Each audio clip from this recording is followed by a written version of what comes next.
Hi! Cooking Dada is here. Ang lulutuin ko po ngayon ay sinigang na talakitok sa miso.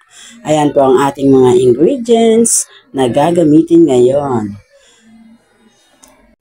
Igigisa po natin ngayon ang ating bawang, sibuyas at luya. Yan po ay para matanggal ang lansa ng ating isda. Ayan po, sa kabila po ay nagluluto ako ng chili garlic. Kaya huwag niyo na lang po siyang pansinin. Balik po tayo dito kay talakitok. Yan, sibuyas na po. Antayin lang po natin. Mamutla ang ating sibuyas. Mamutla talaga. Susunod po natin dyan ang ating luya. Yan, para lang po tayong magluluto ng tinola. Kailangan po natin ang ating luya, pantanggal ng lansa. Susunod po natin ang kamatis.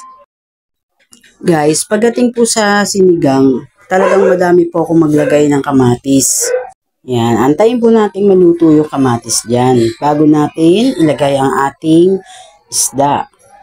Yan, pakakapitin lang po natin yung lasa ng ating yung mga lasa po ng ginisa natin. Then, pag medyo kumapit-kapit na yung lasa, lalagyan po natin siya dyan ng patis. Alam niyo naman guys, pag ginisa, patis ang gamit ng cooking dada nyo. Then, syempre, lalagyan na po natin ng tubig. Then, konting asin po para pandagdag lasa po.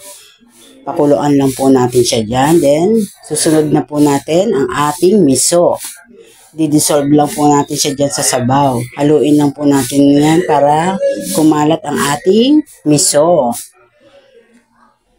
Then, antayin lang natin kumulo. After ng pagkulo uli, lagyan naman natin ng sinigang mix ng miso flavor. 2 pack po yung nilagay ko dyan kasi maliit yung nabili ko. Almost 2 kilos po kasi yung talakitok natin dyan. Ayan guys, luto ng ating fish. Lalagyan na natin siya ng siling green, pangsigang, at ng kanyang vegetable, ang mustasa. Ito pong gulay na mustasa guys, pagluto na po siya at hindi pa naman po kayo kakain, iwalay nyo muna po siya pag naluto na kasi pumapait po yung sabaw pag naka-stay lang siya doon. Ayan na guys, luto na. Kain na tayo guys. Happy eating po.